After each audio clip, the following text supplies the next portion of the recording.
Dr. Matheus Barbosa Gomes Abreu. Ele é autor do livro Eleições e Religião, Abuso de Poder Religioso nas Eleições.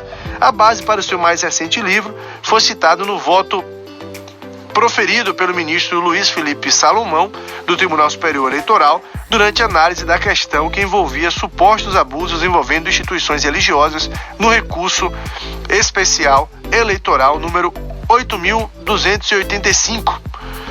É muito bom tê-lo aqui conosco, doutor. E eu queria começar lhe perguntando justamente de onde que surgiu a ideia, né? Como surgiu a ideia de escrever este livro, que já tem um título muito sugestivo, Eleições e Religião, Abuso de Poder Religioso nas Eleições. Muito bom tê-lo aqui conosco, um ótimo dia.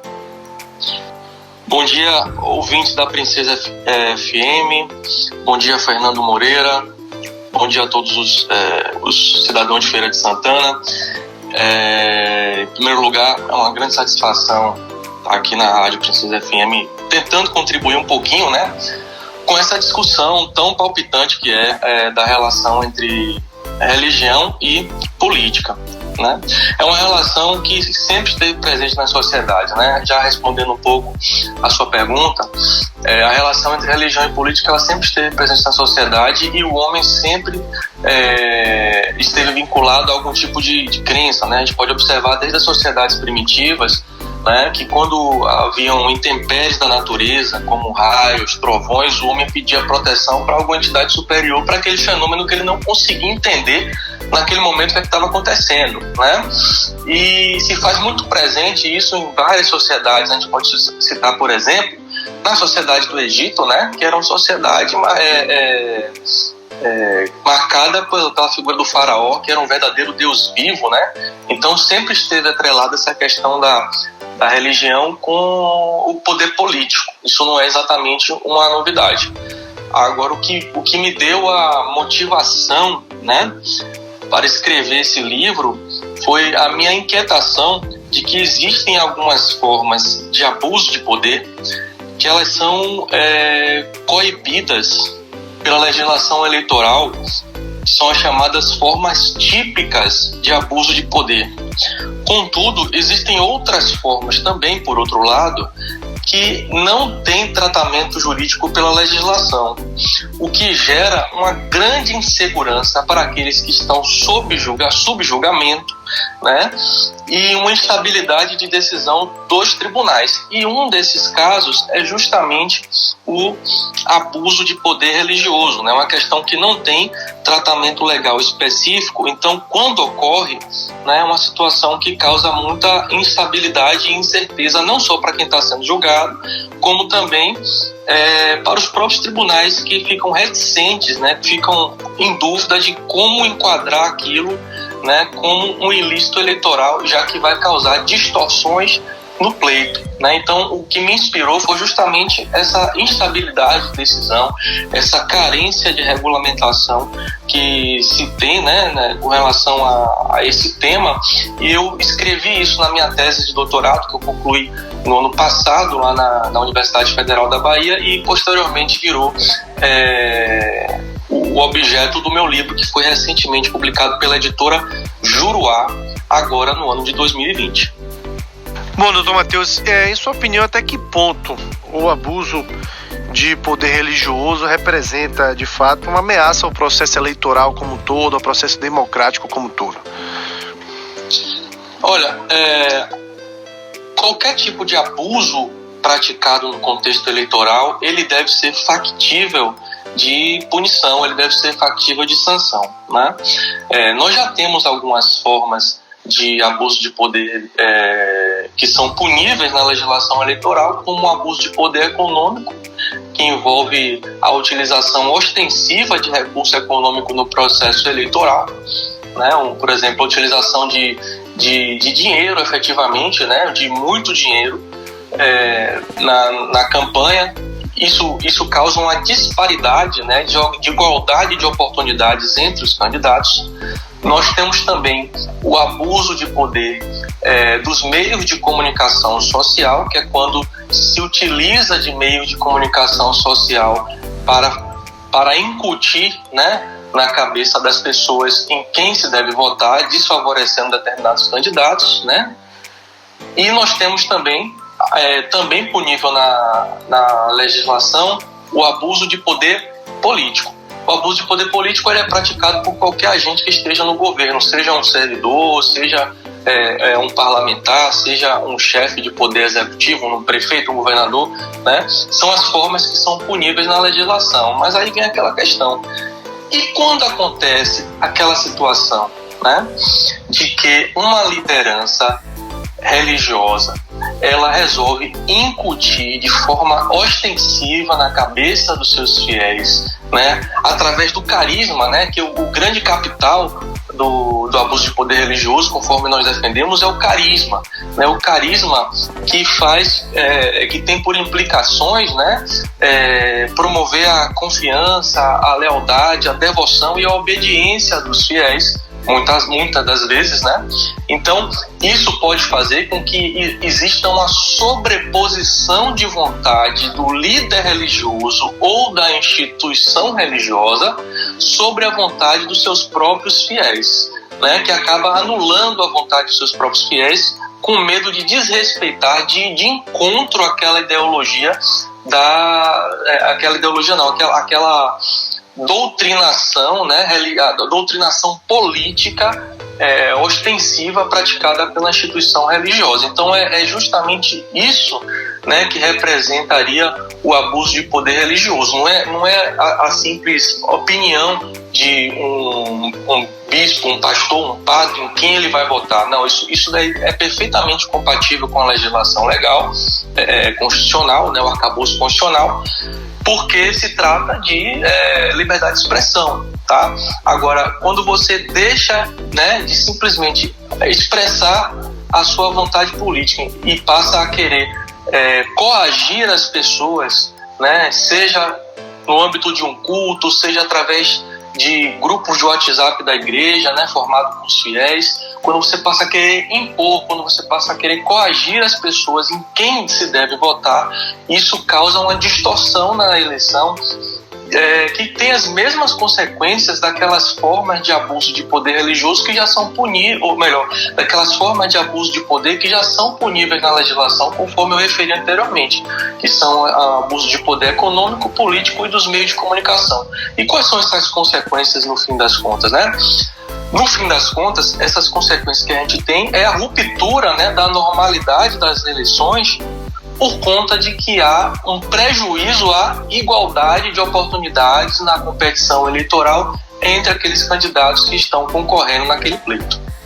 Então, de fato, é uma questão nociva à democracia quando ocorre qualquer tipo de abuso de poder, inclusive o abuso de poder religioso. Agora, a gente sabe que é uma linha muito tênue também, né, doutor Matheus? Porque o argumento que se usa muito, sobretudo no que diz respeito ao abuso de poder religioso, é de que muitas vezes aquele candidato seria um representante daquela comunidade através da igreja. Existem balizas suficientes, na sua opinião, para enfrentar esse tema, para saber diferenciar quando que isso passa a ser de fato um abuso de poder religioso e quando que é apenas um ato até legítimo de se colocar à disposição da comunidade como um representante daquela comunidade? Bom, de fato é uma questão que é muito delicada, uma questão de difícil solução, não é um caso fácil de se resolver. A grande questão aqui é você conseguir diferenciar o que é o exercício da liberdade religiosa, que é um direito constitucional, né, do que seria o abuso desse direito da liberdade religiosa, né? Todo direito tem seu uso e seu abuso, né? Por exemplo, a autoridade policial, ela pode usar da força, mas ela não pode usar da força de forma desmedida em qualquer situação, né? Então, o mesmo acontece aqui com a questão da liberdade religiosa. A questão todo direito, ele tem limites de exercício, né? Sob a pena de a gente cometer o abuso de direito. E a liberdade religiosa da mesma forma, tá?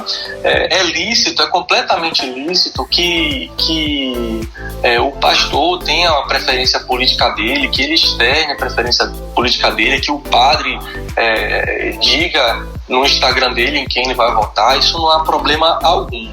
O problema é quando se tenta de forma ostensiva, né, coagir as vontades individuais dos fiéis, né, querendo fazer uma sobreposição da vontade da instituição religiosa à vontade individual. É claro, os fiéis, nem todo fiel ele é incauto, né, ele é uma pessoa ingênua que não tem discernimento para saber o que é certo, para saber o que é errado. Mas, né, por vezes, como se trata de uma questão que envolve obediência, aceitação de dogma e tudo mais por questões religiosas, quando existe uma grande pressão, vamos dizer assim, por parte da instituição religiosa em quem votar, por vezes o fiel ele acaba anulando a sua vontade, né? Por exemplo, ele queria votar no candidato X, mas a igreja disse que ele tem que votar em cicrano, né? Então, em função daquilo, acaba havendo uma anulação da vontade dele, o que vai, inclusive, de encontro, né, da liberdade de pensamento do fiel, que ele tem o direito de ter a crença política dele, de acreditar em qual proposta é melhor para o país, para o estado, para a cidade onde ele mora, né? Então, nesse sentido, é preciso identificar, né, que o abuso ele foi praticado numa situação de gravidade, né? Uma situação de gravidade, e que essa prática foi uma prática coativa, foi uma prática impositiva, foi uma prática em que houve pressão, sobretudo psicológica, para que o fiel acolhesse aquela vontade da igreja, né? A gente sabe que a igreja tem um papel importante, muitas vezes atingindo setores da sociedade em que são sonegados pelo Estado, sonegados pelo poder público, né?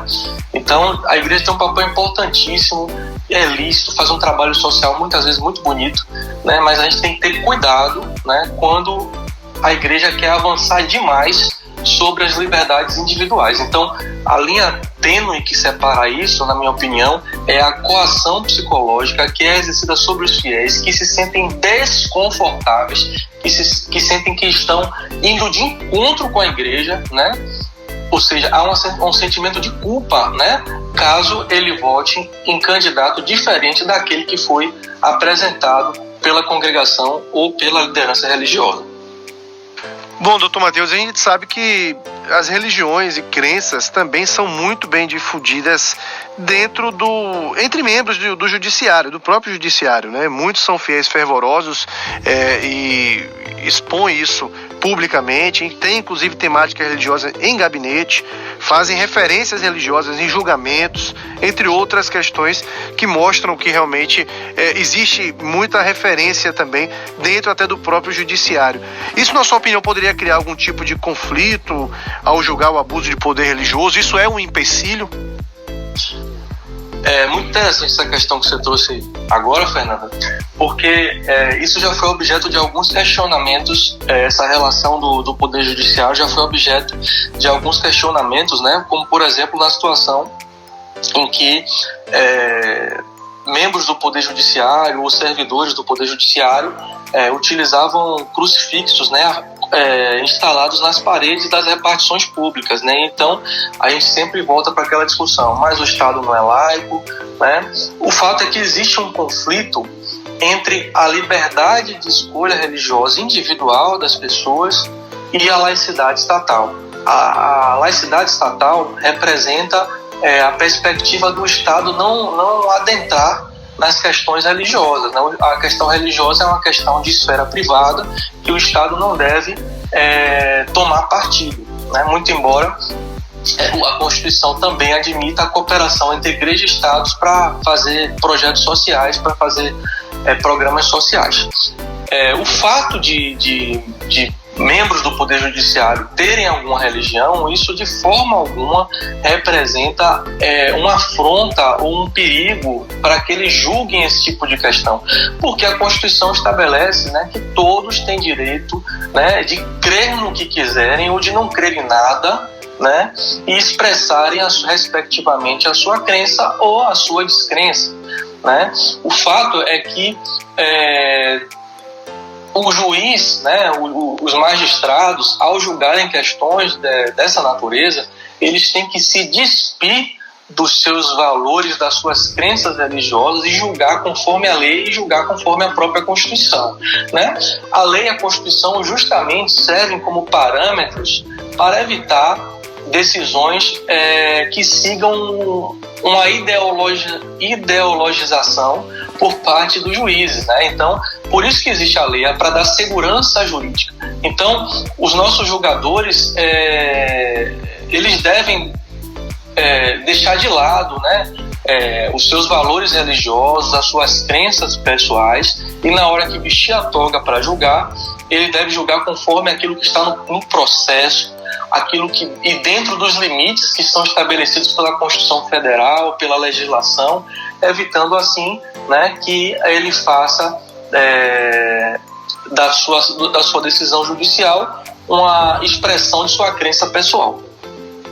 Bom, para a gente encerrar, doutor Matheus, eu queria que o senhor falasse dos caminhos para que a gente avance mais nesta temática, né? A gente sabe que a discussão, como o senhor falou, e também do próprio abuso de poder econômico, e a gente tem talvez muito mais publicidade sobre esse tema do abuso de poder econômico. A gente tem uma quantidade de julgamentos grande, pelo menos que são noticiados na mídia e tudo mais, e aí eu quero até saber a percepção do senhor também.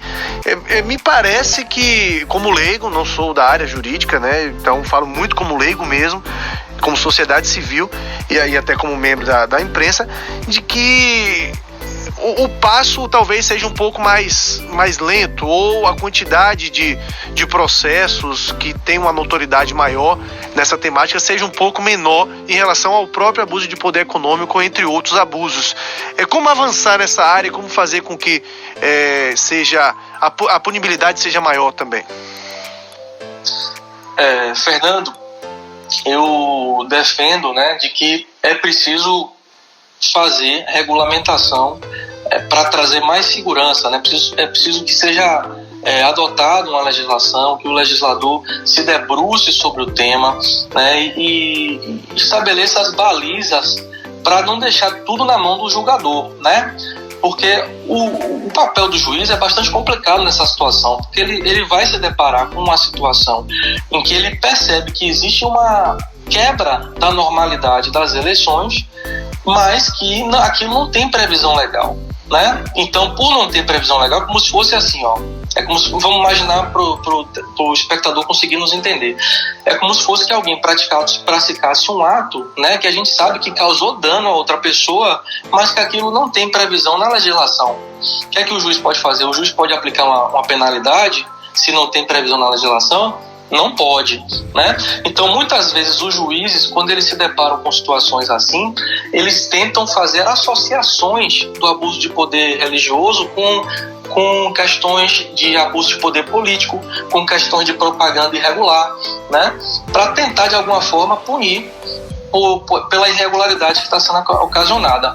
O grande caminho é que sejam convocadas audiências públicas sobre o tema, lá no âmbito do Congresso Nacional, já que compete à União legislar sobre direito eleitoral, né, e que se discuta no Congresso quais são os limites do abuso de poder religioso, que deve envolver, na minha humilde opinião, justamente tentar inibir, né, essa coação moral, esse assédio religioso, né, que se faz às vezes, infelizmente, por parte de algumas instituições religiosas. Então, é o caminho da discussão no Congresso Nacional sobre o tema, para trazer mais segurança para a sociedade e para trazer mais segurança também para o processo eleitoral, né? Porque hoje, com a legislação que nós temos, né, o candidato ele é preparado, ele é instruído pela sua assessoria eleitoral, inclusive com advogados, né, para que ele não pratique abuso de poder político, para que ele não pratique abuso de poder econômico, para que ele não pratique abuso dos meios de comunicação social, e ele deve ficar prestando conta o tempo todo para a Justiça Eleitoral. Se houvesse a regulamentação do abuso de poder religioso, certamente isso iria gerar mais segurança. A assessoria jurídica dos candidatos teria conhecimento de quais são os limites, né, da interferência das instituições religiosas nas questões eleitorais, e isso iria preparar melhor o candidato e ia fazer, eventualmente, com que ele não tivesse que responder processos, como acontece agora muitas das vezes. É uma questão complicada, né, sobretudo considerando que a gente tem uma certa resistência por parte de determinados segmentos mais, vamos dizer assim, conservadores do Congresso Nacional, mas é um tema que precisa ser discutido, é um tema que não pode ficar simplesmente no plano jurisprudencial, porque isso causa muita insegurança, não só para o candidato, como para o próprio processo eleitoral. Então, a melhor forma para combater isso, né, já que a gente não pode também cercear de forma alguma a liberdade de escolha religiosa por quem quer que seja, né, é justamente discutir quais seriam as hipóteses de abuso no exercício do poder religioso, né, e a interferência, e quais seriam os limites da interferência das instituições religiosas no processo político, no processo eleitoral, né, sobretudo essa parte da coação moral, coação psicológica diante dos fiéis, para que eles tenham liberdade, de fato, de escolha em votar naqueles que mandam a sua consciência. Eu acredito que o caminho seria nesse sentido, Fernando. Dr. Matheus Barbosa Gomes Abreu, a gente agradece muito a disponibilidade do senhor falar conosco. É um tema realmente extenso, que cabe muitas discussões, cabe outros momentos, inclusive, sobretudo no momento eleitoral que a gente passa. É importante a gente estar discutindo isso, sim. E eu queria encerrar sabendo onde que se encontra o livro Eleições e Religião, Abuso de Poder Religioso nas Eleições. Quem está ouvindo a gente, que tem interesse em adquirir o livro, que tem interesse em aprofundar um pouco mais o conhecimento sobre esse tema, o que é que deve fazer, como adquirir? Bom, Fernando, o livro está disponível no site da editora Juruá, juruá.com.br, né? Você vai escrever lá Eleições e Religião, vai aparecer o livro, né, na busca da editora, tá? Mas, além do livro, eu me coloco completamente à disposição de qualquer pessoa que queira discutir sobre o assunto. Eu não sou o dono da razão, não sou o dono da verdade, a gente sempre pode dialogar sobre esse assunto, né? Então, eu vou disponibilizar o meu Instagram, que é @professormateusabreu, né, onde vocês podem acessar lá e discutir comigo, concorda, não concorda, tem outras hipóteses, né, que esse tema nós estamos tentando justamente não impor uma doutrina, mas simplesmente tentar contribuir um pouco para o debate, para solucionar, né, buscar trazer um aperfeiçoamento legislativo nesse sentido. Então, editora Juruá. É juruá.com.br, a obra Eleições e Religião. Fico à disposição, estou à disposição de vocês para discutir sobre o assunto. Mais uma vez, obrigado à Rádio Princesa FM pela oportunidade de discutir sobre um tema tão importante, né, sendo que estamos aí há cerca de um mês do pleito eleitoral, né, e sempre que precisar, pode contar comigo, estarei aqui para discutir sobre esses temas de grande importância a serviço de vocês e a serviço da sociedade. Muito obrigado, Fernando. Bom dia a todos. Conversamos então com o Dr. Matheus Barbosa Gomes Abreu.